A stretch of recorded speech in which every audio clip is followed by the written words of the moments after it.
when you start an offer at 2000 is that you realize how much dollar bills there are in the world and how if you have the right thing and you can solve something, people have no problem giving that to you. And you will never again in your life say, oh, but they don't have the money. Everyone has the money for what they want. People save for years to get a Birkin bag, which isn't even a nice bag, baffles me, which is like 30K. So if you ever in your life hear yourself say this, just, try to shift your mind a little bit.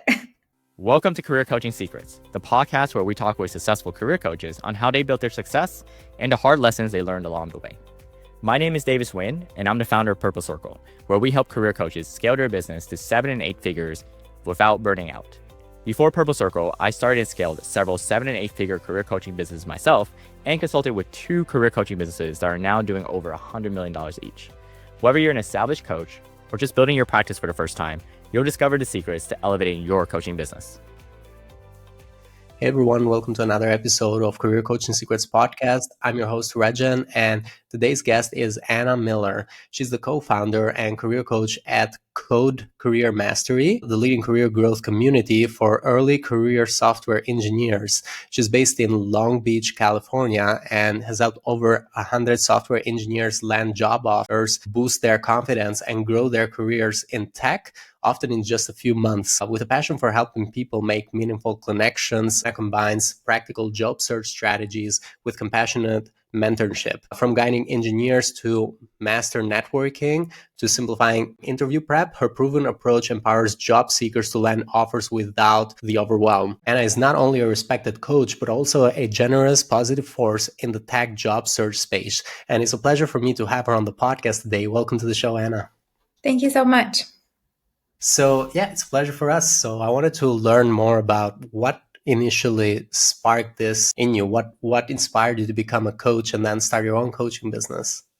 Yeah, that's a great question. So I started in tech more than 15 years ago, and I worked a lot of different jobs. And one of the common themes in my career when I was working in tech was the job searches. So in my, 10 years of going from job to job, I did 7 different job searches. And I learned a lot about how to be resilient, how to change your strategies, and how to just make things work. And I realized that a career in tech is not a one and done process. It's actually always evolving. And there's a lot of new skills that every individual has to learn when they're in tech. So at some point in my career, I wanted to make the move to run my own business and really have a greater impact on people's lives. And I realized by being an employee, it wasn't creating the kind of impact that I wanted. And it wasn't as one-to-one and it wasn't as direct.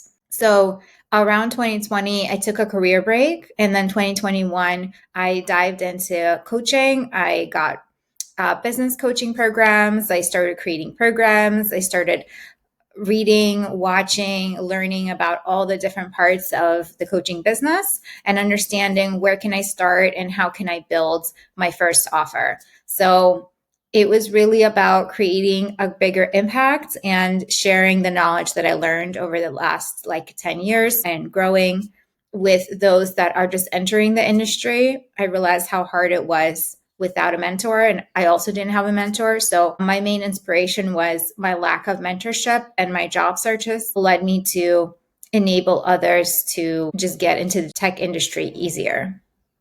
And when it comes to your business itself, it's been about 1.5 years that you've started and moved on it full time, right? Well, that's been my most recent business. It's actually the first business that I have with a co-founder. The business I ran before that was solo. So total, it's been about 3.5 years now. Mm-hmm. The first offer that I started was actually for very early career. So these were people that never worked in tech, or they were landing their very first engineering role in tech, software engineering. And this was a very, very specific demographic. And because in my previous time in tech, I didn't really work with senior engineers that much, or I wasn't part of the C-suite. I was just like working with them as a contributor. I realized that I could help people earlier in their careers, kind of where I was 5-7 years before. So my first product was essentially networking and interview coaching for people that were entering the tech space without any tech knowledge. And that I ran for a year and a half. And then I found a co-founder on LinkedIn who is a software engineer. And we combined our efforts to create Co-Career Mastery. So for the past year and a half, we've been building a full suite of skill building, practical like curriculum tools, coaching, mentorship, all of those areas for mid-level engineers to get to that next step in their career. So it's a different kind of experience having a co-founder, and has been able to help me see things in a bigger perspective and also pivot a little faster. And then the last thing is it's helped me build a better product overall. That's interesting. And right now, when it comes to the business itself and the structure of the business, are you doing the coaching and sales yourself as well as the marketing? Yeah. How does that look like having a co-founder? Well, we certainly divide some responsibilities, but we don't have a silo. So the only thing that my co-founder focuses on that I do not is the technical coding mentorship, because I do not actually code I'm not a software engineer, but that is the only thing that he does that I do not. Everything else between marketing, outreach on LinkedIn, sales, building the curriculum, coaching, mentorship, we share. And it depends on whatever season we're in. If there's other things going on in one of our lives, then we kind of take more or less of the different parts. But we equally contribute to the sales and the product. And I actually take on a lot more of the marketing because I've been doing the marketing for longer and I've built a stronger brand on LinkedIn. So it made sense for me to kind of continue building that marketing. Yeah, and you have about like more than 35,000 followers on LinkedIn, which is very impressive within the field of coaching, especially. And I want to talk a little bit about the strategy in that. But before I get to that, when it comes to, I want to divide this perfectly. When it comes to the people that you work with and the people that you're coaching, besides them being in the tech industry, feel free to correct me if I'm wrong. Besides them being in the tech industry and also software engineers, is there something more to like the target audience that you're going after? Well, those are the basic qualifications. They're like the foot in the door. Well, we only work with US and Canada based engineers because we are priced in USD. So that's pretty normal. I think most coaches kind of have that geographic barrier. But the big difference between the engineers that work with us and the ones that don't, and just for context, if 100 software engineers would be interested in working with us, maybe one or two would actually sign up. And that's because not everyone is willing to dedicate the time, commitment, and of course the money to actually get unstuck. And this is a little different than like, general qualifications of years of experience or what coding language or like, how do you feel about something, right? This is truly something that the clients that come in to work with us, they've done some of this inner work and they've decided that they actually want a guide, an expert. And our job is to show up as that expert in our marketing before they even work with us. And of course, when they work with us, to give them that expertise in a more personalized container. So what we started with was webinars where we would do these educational trainings. And we talked a lot about building leverage in your career, meaning how do you everything from not get fired in a layoff to get a promotion in your team to just ask for more pay to actually land whatever offer you're interviewing for. So these are all kind of outcomes of actually having leverage. But what does that actually mean? So that was our first step. And we landed our first 3 clients from that. And then we moved to another sales process where we would do kind of these short introductory calls and then longer discovery/sales calls. And that worked well too. And that would weed out a lot of people that maybe don't know what they want or not sure. But now we're actually moving to a longer sales funnel that starts with like very heavy top of funnel marketing and then building a very strong middle funnel as well. And that is because the product that we've built in the last year is now very well developed and creates results very quickly. So, for example, if someone wants to go to Google, but they've never interviewed in big tech, within like 8 weeks, they could be ready. That is very, very short amount of time to prepare. But with our system, you could do that. But that's not the only value, right? That's just kind of like one big result. Not everyone wants to do that, but if they wanted to, they could. But if they wanted to just get into a startup or just get their next role, like following the system, that's the potential result for someone with experience. So we are actually moving to a longer process where we educate people about what they can expect. They get an understanding of what it's like to just be in the same room with us, digital room, and then invite them into working with us. So it's the freemium model, I guess. And since we are here talking about the funnels, I want to dig deeper into the top of the funnel and talk about marketing essentially. Where do clients find you right now? Where do you find clients? What marketing channels are you utilizing mostly? Everything starts in LinkedIn and funnels into email. Mm-hmm. So we're in tech, which means there's a couple of places that we could be at. The biggest top of funnel is LinkedIn and YouTube. YouTube is very, very time intensive, as you know. It's super content creation heavy, but the content has to be visual. It has to catch your attention. You have to drive people to it. You can't just create a video and be like, okay, I'm done. LinkedIn is a little bit easier because with consistency, you can actually get a bigger audience quicker.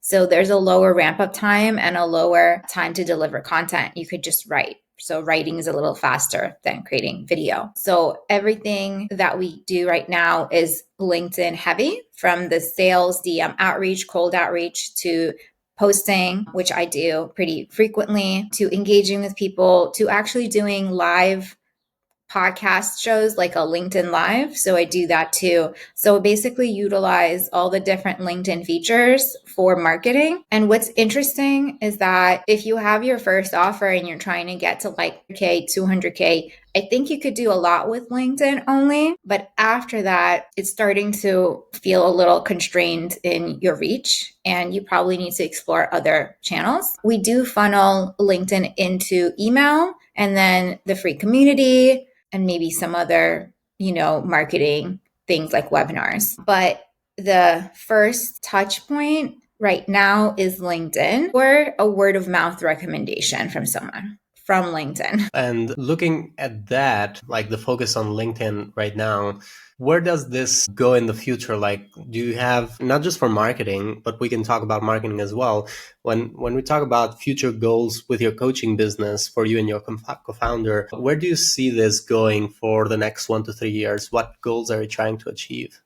So the first thing is we want to create a stronger connection between what we offer and the results people want. Right now, my LinkedIn is very much based on my personal brands. And my personal brand right now is about being a networking expert, which I am. I can tell you exactly how to network on LinkedIn, how to get people to talk to you, how to get referrals, whatever you want, right? But basically, the first kind of goal is to shift my brand to more of a like someone you go to when you want results quicker. And right now, my brand is very much about Anna, someone you can talk to and ask for advice, but not Anna, someone who I want to pay today to solve my problem.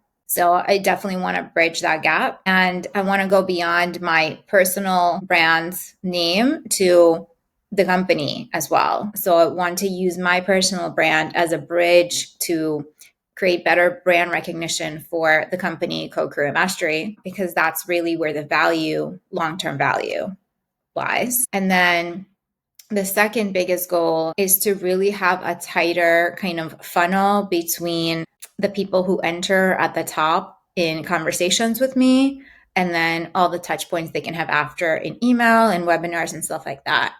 Right now, because email is a bit finicky, and isn't as visible to people. I think there's some like drop off there naturally, but I believe that there's definitely ways to bridge that gap to create a tighter loop there.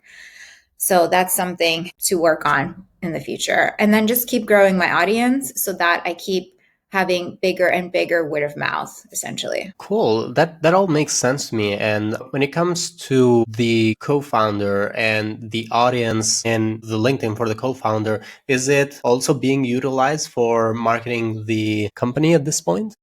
It is. It's not as heavy because he's not as active on LinkedIn. Everyone can choose, they don't have to be that active. It's one way. It is utilized for a lot of the cold outreach and some of the branding, but maybe 10-20% of the branding, it's not as heavily branded. Okay, cool. Yeah. Because I wanted to get to the strategy as well when it comes to LinkedIn right now, since that is the focus. You did mention cold outreach, which you mentioned right now. And also, I feel like you're also doing content within LinkedIn from your profile. Are these like the two main strategies in order to get some? So the LinkedIn marketing loop is content with cold outreach, creates trust, creates calls, or enrolls people, whatever. There's lots of other things you can add. You could do comments, you can do LinkedIn lives, you can form like collaborative relationships with others and sure like partnerships of some kind. But the core foundation of using LinkedIn to drive sales is valuable posts, so content that actually brings value to people. So it could be tactics, it could be strategies, it could be personal stories, and then cold outreach. So if you start your profile from scratch because your audience is on LinkedIn, but maybe you haven't been there, what you want to start with is the posts that are very personalized about what your knowledge is and combining all these personal stories with outreaching to a lot of new people at once, maybe starting slowly and then ramping it up. Eventually, people will start reaching out to you because of your posts as well. So that's a very well-known strategy. There's whole section of LinkedIn that's all about people who tell you how to do this and like run agencies to do this for you. Oh, okay. So right now you're essentially doing it yourself, right? I've In-house. always been doing it myself, and I've been reading what others are talking about, and I've been doing it the same way that they are talking about forever. When I started my coaching business, I actually went on Instagram and I stayed on Instagram for 6 months. And there was not a day when I didn't record a video. And that was my first kind of entry point into creating content. And I realized that even though Instagram can be a great place for some coaching areas and a lot of product and influencers, it's not the place to sell if you're selling to people in tech. And then I realized that LinkedIn is a place where people are in tech. Okay, yeah, that makes a lot of sense. I think for a coach that is working within the career parameters has been one of the best places for them to generate leads, also based on the previous research that were done and the research that we're doing right now. So the primary channel has been LinkedIn. And then over time, there's also referrals start to grow as people that you worked with will refer other people as well. And that also becomes another channel. And different coaches also use different types of like cold marketing channels such as ads. There's also ads in LinkedIn. We had a good guy on the podcast. His name was Zach White. He was utilizing ads within LinkedIn, and he explains all about that in a podcast episode that we've had. If you were interested in that, feel free to check that out as well. Yeah, LinkedIn has been the main one. Instagram, from what I've heard from the coaches that I've interviewed, has been mostly for people that want to know more about you as a coach in the personal perspective, but not really has been a very good lead generation channel for a lot of coaches that I interviewed. Has not been the case, at least. Well, it really depends on what coaching you're selling. If you're doing life coaching, some kind of spiritual thing, some relationship kind of thing, Instagram can be the best place because I think Instagram is a lifestyle and LinkedIn is career. So that's Yeah. kind of how I see it. Yeah. Generally, the coaches I've interviewed have been making some sort of an impact, if not directly a career coach, they have been leadership coaches, executive coaches. So generally has not been the case that Instagram has been a very good channel. But I've also had spiritual guidance coaches and life coaches, but they've utilized both in a way, both channels. LinkedIn mostly depends on the target that they're going after. Maybe they're a life coach for executives, in which case, if they're focused on that, then definitely it has been LinkedIn. But yeah, you are right. It depends also on the niche of the coaching that you're doing. I wanted to ask you, in terms of like investments, what are some investments that you made in your coaching business that you feel like, oh, actually this made a good impact, it helped the business grow? Is there Mhm. any investment that you feel like it was worth it? Yeah, there are two main coaches that I work with over, I think, 4 years. So the first coach I worked with the first 6 months. So when I first started coaching, I knew I wanted to work with someone right away because I'm someone who just wants to get into the action, not kind of figure out, oh, what process do I need and how do I do this and why is this happening? I just wanted a system and I wanted someone's guidance for that.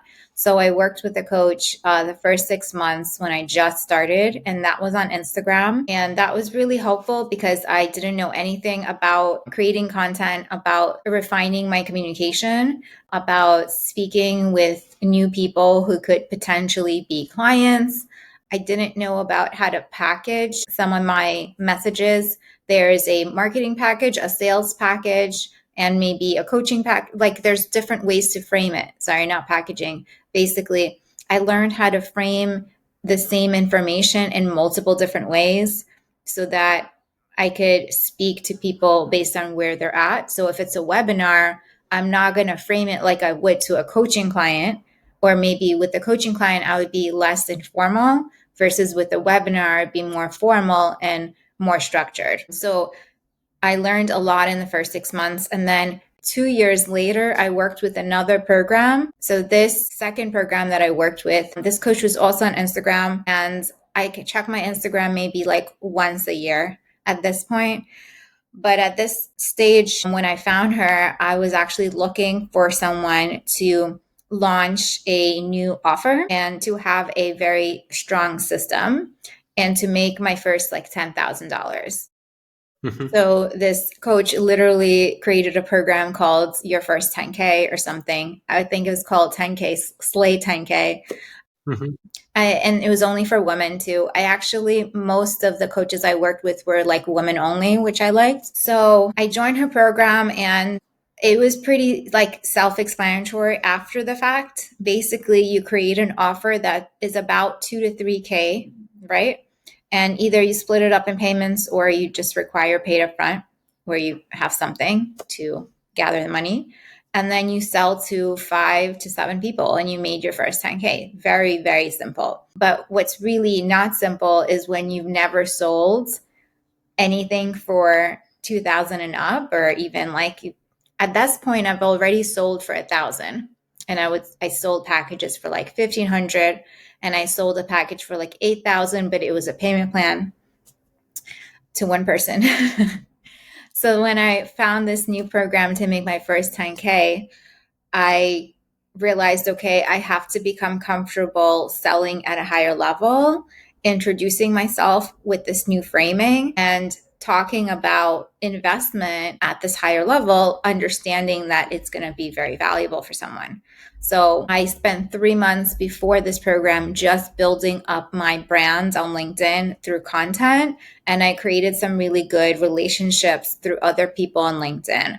So when I finally launched my offer, so basically you can use this short period of time when you launch as like an extra boost because people like to celebrate something to drive more sales. So when I launched, I had my first offer that was at 2,000 and I sold 5 people in about a month and I made my first 10K. And I was like, that was like totally fine. I can do this, no problem. So I got everything I needed from that program.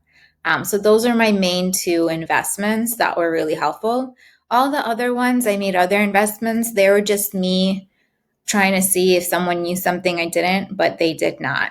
They just were someone I wanted to talk to. I think I paid a lot of money. So sometimes people pay a lot of money to talk to you too. So Yeah, I totally agree. Like you Definitely. We also see coaches that sometimes invest into other coaching programs, mostly for self-validation. Like they know what they're doing could be right. They just want to have a validation from someone else, which in this case might not be the best use of the money, because obviously if you're doing it already, then there could be other programs that might be on a higher level than that to get you there. And I'm glad that this helped. So basically after the launch, you said you were able to get to the 10K, and then were you able to do this consistently afterwards, or how does it Yeah. look like So afterwards? basically, in America, a $2,000 price tag in the coaching space is actually pretty standard. So if you offer a life changing experience like I was offering, I will help you get your first job in this industry that you know nothing about. That's life changing, right? You probably want to charge at least $2,000. If you charge anywhere between $2,000 and $3,000, you're probably going to have a lot less resistance just on the money side than anything 3,000 or above. Once you get to like 4,000, 5,000, that's different price resistance. And right now our offer is at like 9, 10K. And if they finance it, they'll have to pay 12K to the financing partner. So it's also a bigger offer and it solves a bigger problem and it increases their income more. But, anyways, once I realized that there are people that have plenty of money, either in savings, either in credit, or I don't know, but there are millions and millions, hundreds of millions of people in America that have a lot of money in their savings. And if they have a problem that you can solve, and if you are a good fit for them, they will pay you right away. $1,000 in USD for life-changing support is like a no-brainer for people that have money in savings. Even if people don't have money in savings, you could do payment plans or finance it. So basically, that first offer was very good for me because it really increased my confidence very quickly. And I also saw how quickly I could get people results. But what happens when you stay at that price is you're actually going to have 50% of your clients stop working with you. They have paid, they have started the work, but then they just drop off. But that's normal because that price point is not a high enough commitment for a life changing result. The amount of Absolutely. effort they have to put in to learn the new skills, to change their mindsets is incredibly high. It's like teaching someone to be entering a weightlift competition in 6 weeks. Physically, that wouldn't be possible. But when we're talking about mindset, it's possible. We can change your mindset in 6 weeks, no problem. You just have to really be committed to it and work with an expert. However, a lot of people, when they don't pay enough money, they lose commitment. But that's fine because your contract says if you paid me, that's your choice. Mm-hmm. So right now the offer is minimum 9,000 and we have only 2, 3 people out of 50 that dropped off. I see. But the best part of when you start an offer at 2,000 is that you realize how much dollar bills there are in the world and how if you have the right thing and you can solve something, people have no problem giving that to you. And you will never again in your life say, oh, but they don't have the money. Everyone has the money for what they want. People save for years to get a Birkin bag, which isn't even a nice bag, baffles me, which is like 30K. So if you ever in your life hear yourself say this, just, try to shift your mind a little bit. Yeah, imagine also having to go into a wait list to get that. Yeah, interesting. And for anyone, because this was interesting to talk about, for anyone who's working on their pricing, do you find that it is the same amount of effort? You talk about different resistances at different price points, but do you find that is the same amount of effort from your perspective, from your scale, It's the from same 2,000 to hour. 9,000? Yes, you're literally going to spend the same 30 minutes or the same hour on the call with them, or sometimes more. So the difference is the stakes are higher for you. Like you will get more money. So you might maybe put in more effort, like stay on the call with them more. But actually, that's not a good sign. I've consistently stayed on the call longer with people and have not seen consistent results with that or have seen a higher percentage sign. It's not really a correlation. The only correlation is if people have already been educated enough, have made the decision beforehand, and have done the inner work. And there are ways you can do that through marketing and funnels and webinars and all these free tools like beforehand. But selling a $2,000 offer and a $20,000 offer is no different in time and effort.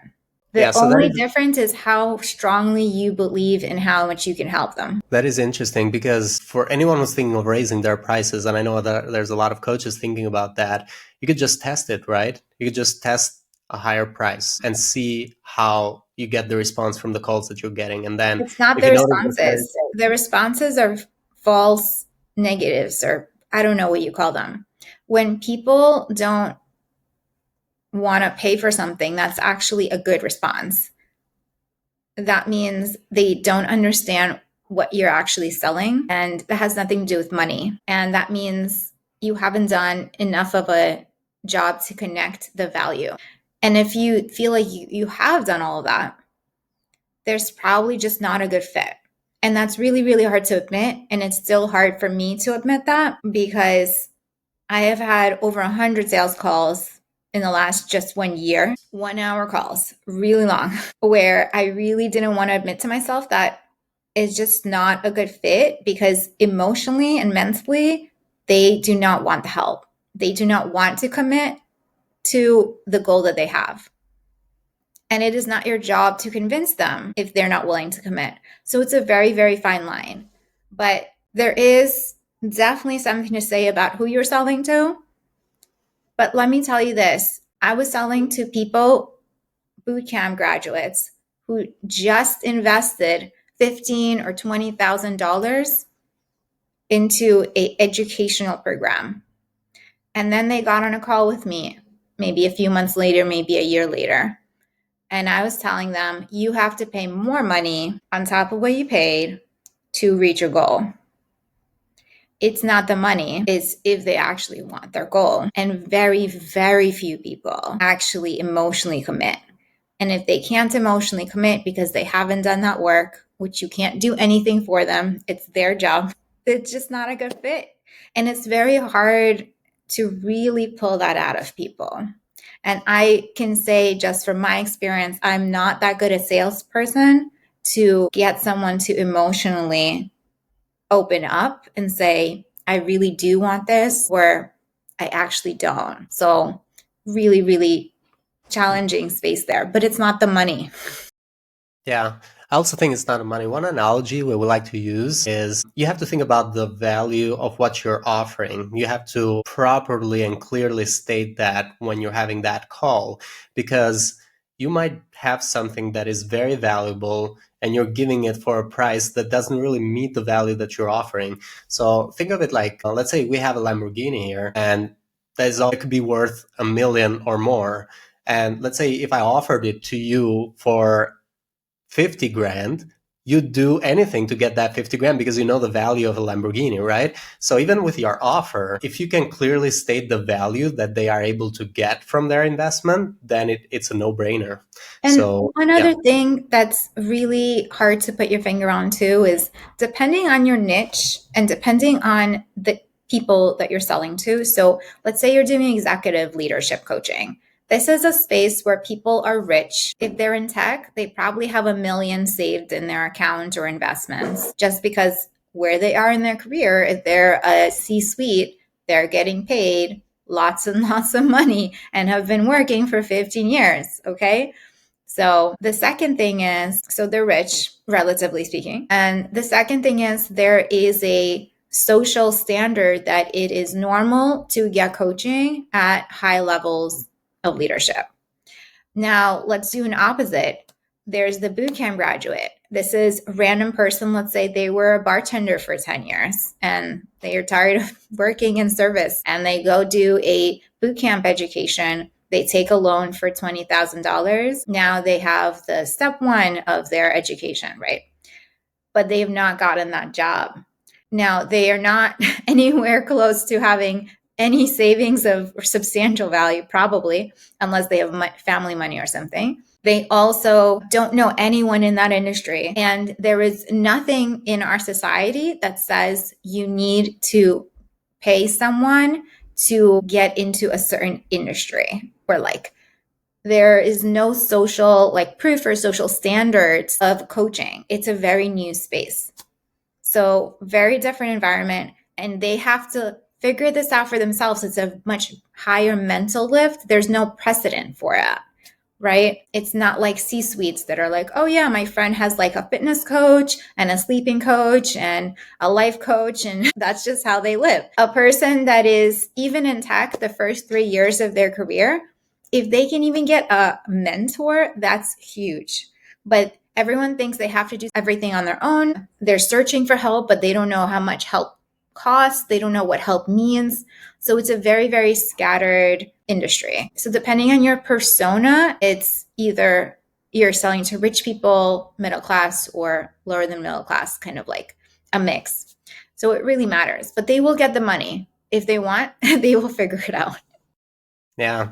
And we did talk about some of the challenges that you're trying to work through. So you're working through building that stronger connection with your audience through your LinkedIn profile or even like other channels that you have. You're trying to tighten the funnel a little bit more. And you're also looking to obviously grow the audience at the top of the funnel. Apart from these, is there any other challenge that you're working towards, like in the short term period, right? In like Yeah.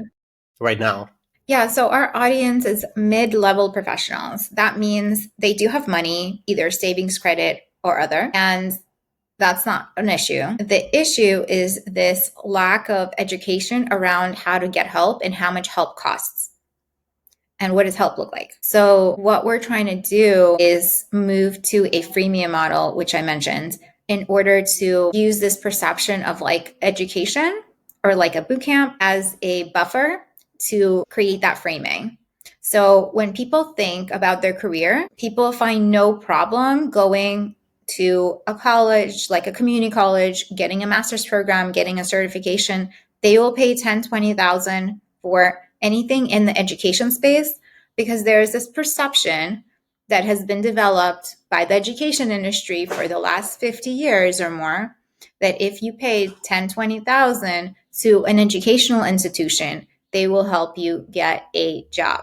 But it's actually completely untrue. And this wastes a lot of people's time and money. If people want to make money in tech, you do not need more education. You need the right people to help you. And that means your network. And that means you also need the right skills to interview. In fact, you can go on YouTube and pick up whatever you need to learn for interviews within a few days or a week. You can pick up tools that you need to learn on top of whatever experience you have. So people are wasting their money with the expectation that they're going to make more money, but this is because of this myth. There's a lot of myths in the technology industry, but we can use the framing of education to align with people's financial expectations and outcome expectations. So what we offer at Co-Career Mastery actually will get you more money because our entire focus is on skills to get you offers, not to skills to give you a certificate. And if anyone listening here is in like the career coaching space and people are trying to switch careers or learn some new things, that's all great. But if someone wants to do that because they want to make a better income or work remote or get a job, learning new skills, if you do have experience already, this is not for like, I just woke up and want to get into tech. No, this is like 2+ years in tech. Learning new skills will not get you more money. Working in a company that will pay for you to learn those skills will get you more money. So what we're trying to really bridge that gap with Co-Career Mastery is frame it as an educational product that costs as much as a semester in college. So when we price it at 10 or 20K, for example, in a couple years, not even a couple, we could just price it like right now it's at 10, we could price it at 20 in like a year, for example. People will comprehend that this is the pathway to actually get that job they want and get the skills that they need for making the money they want and whatever opportunities they need from that. So the framing is so important with what we're offering right now, because what we're actually trying to do is go away from being perceived as coaching and into being perceived as like a career growth program or educational model. Thank you. Thank you, Anna. And I really agree with you. I think it makes a lot of sense that mirroring, especially like when you think about that, this is like a mirroring strategy. So mirroring whatever is like working out there. So people are investing in schools because they feel like this investment might be worth it for them. You could mirror their prices and see how that works in the market. Sometimes if they see a price of like 1,500, they might think, oh, maybe this is not really going to do much for me in my career. So it could also be an effect of that. All comes down to testing, obviously. But we've tested it, not in the marketing, but we know that we've built a product that we know it delivers. So it took us about a year to build the product itself with the curriculum and the coaching. And now we know that what we have actually can deliver. Absolutely. Is there any quick, because we've shared quite a lot of advices today, is there any final advice, short final advice you'd like to give to any other coach that is looking to scale their impact? Yeah. The one thing that I'm noticing is there's a big difference between starting a coaching business with one offer and scaling a coaching offer into a business. It's completely different. And what I had when I started was a coaching offer. And that is not necessarily a business. It is an offer that I can just continue to grow and sell forever without changing. But a business is something that grows, offers additional value over time, grows in their product offerings, grows in how they hire and actually scale. So, like, you can start with an offer to make money and validate your maybe market hypothesis. But after that, if you don't start really thinking about your coaching as a business, not an offer, you're not going to scale it. So, like, maybe it's about introducing multiple paths in your offers, or maybe building your offer or expanding it. Maybe it's niching down to a very, very specific person. But there's thousands of ways to make money. You don't have to do that. This is just how I see it in the tech space, to take an offer like job search coaching and build it into a business like career growth community. If you want to scale what you're doing, you have to think beyond your offer, and you have to maybe think like, what does this look like in 3 years? Is it the same offer, the same price? That wouldn't work, right? Thank you. Thank you so much, Anna. And for anyone who wants to find you or wants to connect you and reach out to you, they can go into LinkedIn at Anna Miller, and they'll be able to find you there. They'll be able also to find the community. They can join the career growth community for anyone who's looking to join that. The website is codecareermastery.com. They'll also be able to find your email there. Is there any other way people could connect with you or reach out to you? LinkedIn's the best place. All right, cool. Well, thank you. Thank you so much for coming today. Absolutely. I appreciate the time. That's it for this episode of Career Coaching Secrets. If you enjoyed this conversation, you can subscribe to YouTube, Spotify, Apple Podcasts, or wherever you're listening to this episode to catch future episodes. This conversation was brought to you by Purple Circle, where we help career coaches scale their business to 7 and 8 figures without burning out. To learn more about Purple Circle, our community, and how we can help you grow your business, visit joinpurplecircle.com.